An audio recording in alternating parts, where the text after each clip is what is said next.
J'étais en retard, hâtais le pas. Pourtant, après la place ensoleillée, je prends le temps de regarder le pont, au parapet de fer ouvragé, vers Sauges, sa longue enjambée vers l'autre rive, maison de maître, rangée de platanes.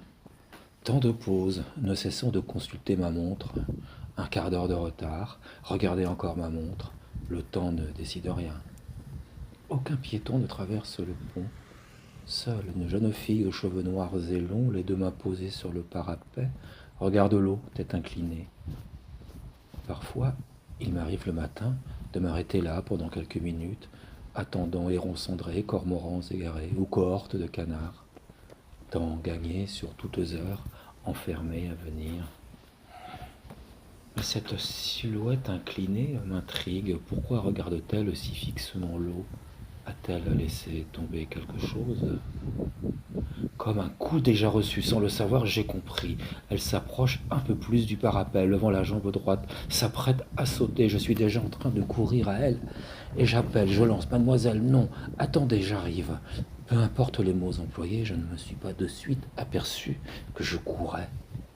Je jette mes bras autour d'elle. Un policier qui a vu la scène avant moi arrive. Je l'ai vu, j'ai couru à toute vitesse. Il retire la jambe posée sur le parapet, se met à l'écart, appelle ses collègues. La jeune fille, sans force, se laisse glisser à terre. Elle pleure, je l'entoure, lui caresse doucement la tête, les cheveux, longuement la tête, les cheveux. Qu'est-ce qui vous arrive? Elle commence à raconter en pleurant.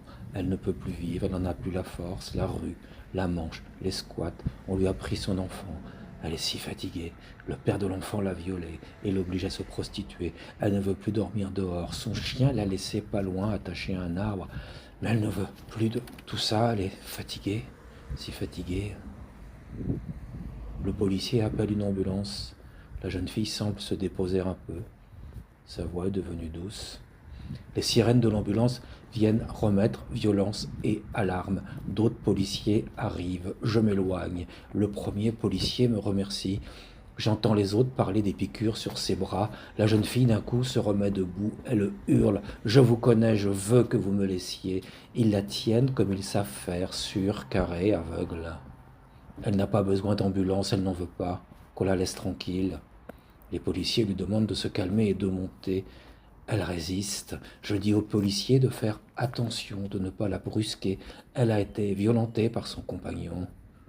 C'est une junkie, alors vous pensez? Et alors, ce n'est pas la question. Il faut recueillir son témoignage. Ricanement des policiers, muscles des policiers. Direction SAMU, empoignée comme une vieille bête, ambulance chargée. Cessation du trouble, départ de l'ambulance.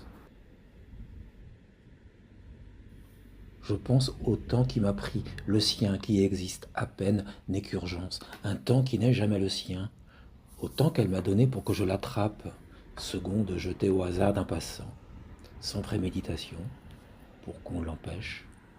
5 minutes de contact entre nous, main sur son visage, dans ses cheveux emmêlés, pas de professionnel auquel devoir rendre des comptes.